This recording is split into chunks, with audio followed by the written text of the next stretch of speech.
Hey everyone, welcome to this video where I'm going to talk about some mistakes that you might make on vatsim and how to avoid them. I was making this list and coming up with a couple of ideas, um, and these are kind of mistakes that you might make if perhaps you know phraseology, you know generally how to get from A to B, but you're trying out vatsim, and there's some common mistakes that can be made, and these are not purely blind pilot exclusive.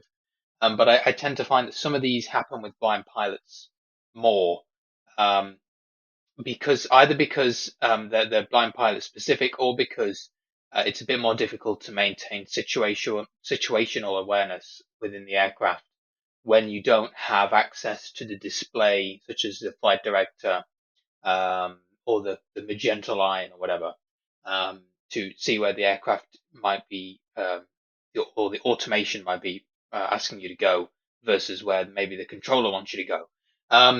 So there's a couple of kind of mistakes or caveats that I thought we'd go over. So the first one is most certainly blind pilot specific, and this is logging off after a refusal to allow you to reposition. Um, Most places in the world, especially in Europe and the US, where blind pilots and I would say most vatsim traffic in general is concentrated, know obviously about I need to reposition, and we put it in the flight plan remarks, and we normally get permission to do this, or at the very sort of worst scenario situation here, you send a message to the controller. Um, with your remarks to remind them, and then they will be understanding of it and work you into the sequence. But you do occasionally get situations, and this may happen in other parts of the world, especially maybe a part of the world where you haven't really flown before, and maybe blind pilots don't fly as much. So possibly in sort of maybe South America, might be in Asia, but it can happen even in Europe. I mean, I've seen it before, where the controller maybe it's a ground, maybe it's a tower, whatever, either doesn't respond to you or does not understand. And there can be, I think, a belief that, well, that's it. I'm just going to disconnect and do the departure offline because they're refusing to let me reposition. Oh, this is terrible, discrimination, right? I think a lot of the time, you probably find that the controller doesn't actually understand what you're asking for or why you're asking for it. So you have to explain in a bit more detail, usually over a private message. There may also be a language barrier, in which case sometimes it's useful to actually use some kind of translate service and send it to them in their own native language. Um, Sometimes they only know the bare minimum in terms of aviation English. They don't know about, when you start talking about we're a blind pilot, we need to reposition to the runway due to software limitations. They might not know what the hell you're talking about. So there may also be a language barrier, and I don't know. Sometimes they see the word reposition and probably just go, nope. So you have to explain a bit more. And of course, you can always call a supervisor. I mean, it's a bit of a faff. It can take some time, might take an extra 15, 20 minutes, whatever. But if you want to do the departure on VATSIM, then you should be allowed to do it. And if you really do believe that the controller is understanding of the request but is not going to allow you to do it, then that's when you can get a supervisor. So that's the first thing. It can be off-putting if, it's very rare that this happens, to be honest with you. I mean, I think within the past couple of years, I've only maybe had it twice or something on VATSIM where we've been refused to reposition and we've had to go through the whole thing of trying to call supervisors in. So it's very rare nowadays that this would happen. But if it does, and it happens to be one of your early flights on VATSIM, don't let it put you off. Try and work with the controller. And I would say in the beginning, always assume the best. Always assume that they are just not understanding the request. Because often that's the case, and it can easily be ironed out by you just reiterating the request in slightly simpler terms. Or, as I say, if it's a language barrier issue, then sending it to them in their native language. And then if you have to get a supervisor, then that's kind of the last resort, and hopefully they will be able to resolve it. Right, now on to some more practical mistakes. And the first one I wanted to talk about is when you're being vectored. There is a temptation when you're being vectored to, and this is certainly not just for blind pilots, but I think it can be perhaps easier for blind pilots because, again, situational awareness can be a little bit more difficult. If you're being vectored, so maybe, you're being vectored on the approach, to continue using VNav. The problem with that is that VNav's descent path is set up for the waypoints in your FMC, and the controller may not be guiding you along those waypoints. They may be giving you a shortcut, they may be taking you round in circles because there's traffic. Whatever the case may be, VNav is not really going to understand where you're going because it's trying to follow a plan in the FMC and you're being taken in a totally different direction with the headings that the controller is giving you. So what you should probably be doing is descending on level change mode or vertical speed mode. Either will work. And the next point, the next kind of mistake or caveat is really important with regard to this. Updating your FMC. So when the controller tells you on approach, vectors for the ILS, whatever, that basically means scrap the rest of your star or plan or whatever. I'm now going to vector you in for the ILS to intercept. So at that point, you really need to sort your FMC out. The reason being that you need to know how many track miles you have roughly until you're going to be at the runway, so that you know how quickly you need to descend. And you can see then quite easily whether the controller is taking you away from the airport, is kind of giving you delay vectors, or whether they are taking you in closer to the airport, giving you a shortcut, in which case, okay, I probably need to get down a bit, faster. So all you need to do to update your FMC is move the first approach waypoint to the top. So normally, of course, there's two main approach waypoints: the initial approach fix, IAF, and final approach fix, FAF. And it's the initial approach fix that you want to move up to the top and execute. And that will cut out whatever was left of your star and the vector point and whatever. And then when you do things like right bracket D with TFM to see how many miles you've got to go, it's going to show you. It might be an approximation. It's probably not going to be spot on, but it will show you roughly, okay, you've got 25 miles currently until the runway. So you can figure out then how much you need to descend. Right. So if you're on level change mode and you see that you are getting closer and you think you're a bit high, then you can put out some speed brake. And you'll get to know with your aircraft whether you're high or not. Obviously, there's the kind of rule that like every 3 miles you want to be descending 1,000 feet. If you're on a 3-degree glide slope, obviously you're probably going to be a bit more than a 3-degree glide slope on the initial kind of descent. But you can kind of use that as well. So you can see where you're at, and you can even probably, if it's some controllers will give you the track mileage. They do this in the UK a lot. They'll say a heading and then they'll say a rough track mileage, to touchdown, to let you know that they plan to vector you in such a way that you will have this many number or this many miles to descend, right? So that way you don't want to get high. So that's why I say don't use VNav and update your FMC, so that you are you know how many miles you've got and you're manually adjusting the vertical speed, or you're manually using level change with or without speed brakes to control your rate of descent, and that way you won't hopefully end up high. The thing I would say is it's much easier to be low, so don't worry about getting low. Like if you feel like you're too high and the controller said, I don't know, okay, they say, right, turn heading 350, descend 4,000, right? And you think, oh, I think I might be getting a bit high here. Don't be afraid to descend fast and level off at 4,000. It doesn't matter. Okay, it's only virtual fuel. Obviously, in the real world, they aim for a minimum level offs. They want to have a continuous descent approach going on here. But when you're being vectored, it's not always possible, and especially when you're visually impaired, it can be difficult, as I say, to maintain situational awareness as to where the airport is. Don't be afraid to just descend. If you end up low and you're sat there kind of waiting and then they give you a further descent later on, well, that's okay. It's not the end of the world, right? Hopefully you've got a bit of extra fuel and you'll be fine. It's much more difficult if you're high to then recover, right? Because the controller's going to have to re-vector you into the sequence. And if they clear you for the ILS and you're high, then you're going to have to be, diving to try and get it. Your speed builds up and it's just a bit of a pain. So you'd much rather be low, even if that means you level off for a bit. So that's my tips on that. Don't use VNav because, it can get confusing. You put it on. heading select, and then you start, following the controller's headings. You're using VNav, and then all of a sudden your plane stops descending or descends very slowly, and you think, well, why is it doing that? And it's like, well, yeah, because VNav thinks that you're heading away from the airport, so it thinks, okay, we don't need to descend, and it just the VNav does not know what the controller is doing. So, yeah. Yes. So the next thing is removing vectors. There's a really common thing that people seem to do, which is always removing vector points in the FMC. And I'm not really sure why. I think it's just gotten ingrained into people's heads that, oh, there's a vector point, I need to remove it. Not necessarily. In fact, more often than not, you do not need to remove it.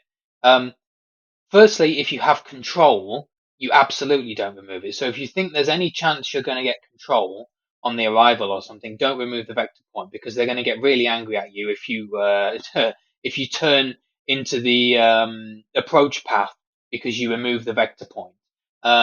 So I know when you're offline you might remove them, but if you're on vatsim, be very careful about just removing the vector points, because if you leave it in there, then your LNAV's going to follow that vector and it's just going to stay on that heading. And then when you get vectored, you can go into heading select and you can follow the controller's instructions. Even if you are on departure, for example, and you have no control, I still wouldn't recommend to remove it, because you need to get the aircraft stabilized before you start making wild left-hand or right-hand turns. You don't want to be making a wild swinging left turn at about 400 feet when you've still got flaps out and your gears coming up. You really want to make it once you're stable and the aircraft's cleaned up. So I would leave it in and then execute a direct. Um, and again, even on arrival, if you have no control, double check that removing that vector is not going to put you in a bad situation, because sometimes if you remove the vector, you'll see that you suddenly have a really short leg to the approach, and you have a lot of altitude to lose or a really crazy turn. And that probably indicates that you're going to have to follow the vector for a little bit and then try and turn yourself in. Otherwise, you're going to struggle, or you need to rethink how you're going to do the approach. So vectors are there for a reason. You can remove them, but if you do remove them, think about why you're removing it, and also if there's a chance there's going to be control on arrival, then certainly leave it in, and then you can always remove it when you are approaching it. But if you take it out and forget about it, then the controller, when you get to the arrival, is probably going to be a bit annoyed when you just turn onto the approach without essentially having permission. Right, so that's that one. Let's have a drink here, shall we? Right, fab. The next one is being scared of oceanic. This is not just again for blind pilots, but oceanic is built up to be this big, huge ordeal, and a lot of people get scared of doing oceanic. They're like, oh, I need someone to be there with me, blah blah. Oceanic, certainly the Atlantic crossing, is not as difficult as it once was. If this was maybe 5 or 6 years ago, I would have agreed with you, because you had to do position reports, and there was quite a lot of information that you had to give in these position reports. So you had to get oceanic clearance, and then you had to make a position report, which would include your next waypoint, the time reaching, usually the time at which you crossed the previous waypoint as well. Then the waypoint after that, you'd have to include your flight level, your Mach number. When you were getting the oceanic clearance, there were bits of information that you might not know about. It was tough. There was quite a bit that would probably concern someone who hadn't done it before. Nowadays, it's a lot easier. If you have oceanic control online, which of course is not always the case, then the only real thing you need to do is get your oceanic clearance. And that's relatively straightforward.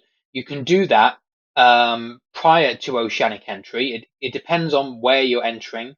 There are certain rules, for example, whether you're entering from kind of Iceland or whatever. But usually, let's say 60 minutes is a good rule. So 60 minutes or less before you enter the ocean, you can go ahead and get your clearance. And there's a NatTrack website, nattrack.vatsim.net.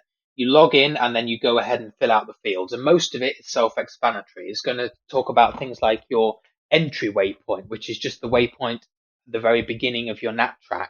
NatTracks being kind of the highways across the ocean. And it's going to ask what time you're going to be there. You can get that from the route data page of the FMC.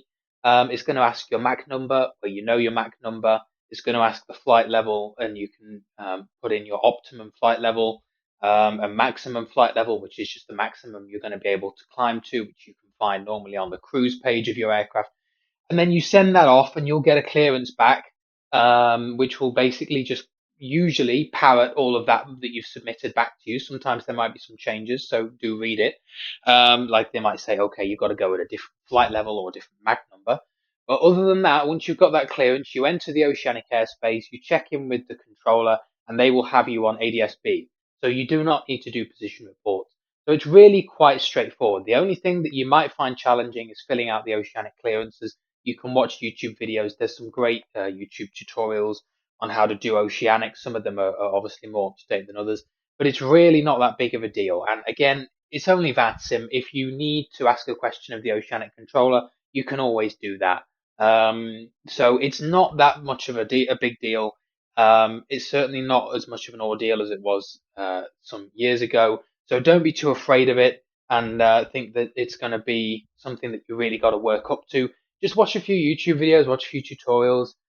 They will give you all the info. There's no point me going into it, but there's not too much that you have to do. Once you've got your clearance set, you're pretty much good to go. You can just cruise across the ocean, out the other side, see you later. So it's quite relaxing, actually, that oceanic section. You can kind of just sit there for several hours and just chill. Right. Next thing is about pushback. And first thing is checking whether you need to request pushback or not. Most places in the world you have to request pushback. There are some airports in the US where you do not. However, even they are not uniform. So there's not a rule where it says in the US you never have to request pushback. There are some areas where if you are parked in this non-movement area, then you have to request it.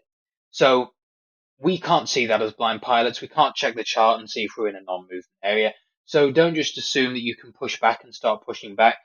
If you hear other pilots requesting pushback, then you probably need to. If you're not sure, just ask. Just say, are we in a non-movement area? Do we need to request push from you? Worst case, they'll just say, no, it's your discretion. Off you go. Okay, so just double check. And the next thing is pushing back when you're given complex instructions. This is often the case, especially in Europe. Don't just push back if they're telling you to push back onto a certain taxiway or into a certain cul-de-sac or whatever. If they give you a direction, if they just say face east, face south, sure, go ahead, push back, whatever. But if they start saying, push south onto Sierra 2 or blah, blah, blah, you've really got to question then what's going to happen. Because again, we can't use GSX quick edit pushback to plan a pushback onto this certain taxiway. And it will, it's possible that you will push back the correct way, but you won't push onto the taxiway, or you'll get in the way of another aircraft. So that's generally why, to be honest with you, I don't push back on VATSIM. But you kind of have to gauge how busy things are and also what the instruction is. If it's a simple instruction, go for it. But if it starts getting into pushing onto taxiways or pushing to certain coloured lines or this nonsense, then there's really nothing you can do. I would just advise you to start up on stand and be done with it, because you're probably just going to cause more problems than you need to. Right, another thing, not being prepared for the missed approach. Nobody likes missed approaches. I certainly don't like them. There's a lot going on. You've got the controller telling you, confirm you're going around. Okay, switch to approach. You've got NVDA going on in your ear. You've got all these things blaring. You might have warnings blaring. You're trying to make the aircraft climb, blah, blah, blah. It's just a pain in the arse, to be honest with you. Nobody likes them. I really don't. However, they are a fact of life when it comes to VATSIM. There is other traffic on the network. You may be asked to go around, or you may have to go around yourself. There are various reasons for this. You might get dodgy vectors by the controller, and you might miss the ILS, and you've got to go around. You might come into land, and hey, there's another aircraft on the runway. They didn't vacate in time. You've got to go around. We don't get an exception for going around because we're visually impaired. So you have to be prepared for the missed approach. And there are several ways you can do that. One is to review the missed approach. When you do, I'm not saying you've got to do some kind of huge briefing here. I mean, we're not real world pilots, right? I mean, we want to enjoy this. It's not like you've got to sit there and review all the procedures for the entire flight and be dead into it all. But have a little look at the missed approach. Just kind of know what you're supposed to be doing. Are you supposed to be flying out to a waypoint? Is it just a vectored missed approach where it's taking you out on runway heading? What is it asking for? And be aware of the missed approach altitude as well. What do I need to, what's the final altitude I need to climb to that's going to be kind of my safe altitude? And when you've intercepted the ILS, go ahead and set that altitude in your MCP so that if you need to climb to it, you can just hopefully hit toga, the aircraft starts climbing out, you can eventually engage VNAV or level change or whatever, and you will level off at that altitude and you won't bust any restrictions. You can turn LNAV on and fly the approach. Most missed approaches on vatsim, you're going to get vectors if there's control. But again, you need an altitude in the MCP. If your MCP is set to an altitude that busts the missed approach altitude, you're probably going to get some annoyed controllers or whatever. So just be prepared for it and don't assume that this is kind of my one and only attempt. And I will add, this is not vatsim related, but as a blind pilot, if everything goes to shit and the aircraft's not doing what you expect with the automation, don't sit there while it's nosediving into the ground trying to turn on VNAV in the TFM MCP box or whatever. Be aware that at the end of the day, if everything goes wrong, and because this can happen, maybe you're at a couple 100 feet above the ground, you're trying to tab to your MCP boxes, you're trying to turn on level change or this or that, and it's just not working. Just fly the aircraft. Just disconnect the autopilot, turn on attitude mode and fly the aircraft. Pull back on your stick, get the thing climbing at about 10, 15 degrees nose up, off you go. At least you're climbing and you're away from the ground and you're not going to crash. Once you've started climbing and you're relatively stable and whatever, then you can go ahead and try and turn on your autopilot and try and put the mode on that you need. But don't be, 100 feet above the ground trying to hit toga and then the autopilot disconnects and it's like, oh god, I've got to put it back in and go on to level change and everything's going to shit. Just fly the aircraft. Just stop the aircraft from smashing into the ground. That's your number one priority. And if anything else goes wrong and you do bust any altitudes or whatever, well, at least you didn't crash into the ground on vatsim. So, it could be worse. The next thing is kind of similar to the oceanic as well. Let me have another drink here, Sean. Yeah, the next thing is similar to the tip about oceanic, being worried about oceanic. This is about trying different regions of the world. There seems to be a fear as well about trying out new places to fly. As in, I've trained in Europe, I can only fly in Europe. And when you try another region of the world, you go, oh, this was actually not that bad. I don't know what I was so afraid of. It's kind of natural to be afraid, but there is a real concern, for example, with US pilots flying in Europe or vice versa. So, if you fly in Europe a lot, for example, and you think the US is going to be some kind of, scary situation, um, normally it's not. And normally there's a lot less that's different, really, than you would imagine. Um, there are differences, for example, so Europe to the US, the US has slightly different IFR clearances. The US generally likes to give you visual approaches sometimes. Okay. The US has SIDS and stars and transitions that are a lot longer than Europe in terms of the amount of distance that they cover. Um, but there's not that much difference. And let's be real, it's only vatsim. So if you're a US pilot, for example, and you come to Europe and you do an IFR clearance and you don't give your aircraft type and stand number, right? Which in the UK, you're supposed to give your aircraft type and stand number when you request clearance. Nothing's going to happen. The controller's probably just going to say report aircraft type and stand number, and you go, oh yeah, okay, I'm a 737 and I'm on stand one. Okay, so generally there's nothing that's going to be a deal breaker for you. Um, there will be slight phraseology differences, but you'll learn those, and you'll learn it by doing. And if you say it wrong, then I mean it's not going to be. It's normally just going to be a slight variation on something you already know. So don't worry about it too much and don't be afraid to try different regions. There's a lot of great ATC out in Europe and the US, even out in New Zealand, out in Australia and in Asia. There's loads of places with really great ATC. And yeah, there is a concern, I think, about flying in different regions and like what's going to happen. But normally, the worst that's going to happen is you will, say something slightly wrong and you'll be corrected by the controller. No big deal. You just learned something. It's not like you're flying your aircraft wrong. It's just a slight, phraseology difference. But yeah, do explore other regions of the world. Don't be too concerned about it. And that pretty much covers it, to be honest with you. I don't think there's anything else that I could think of.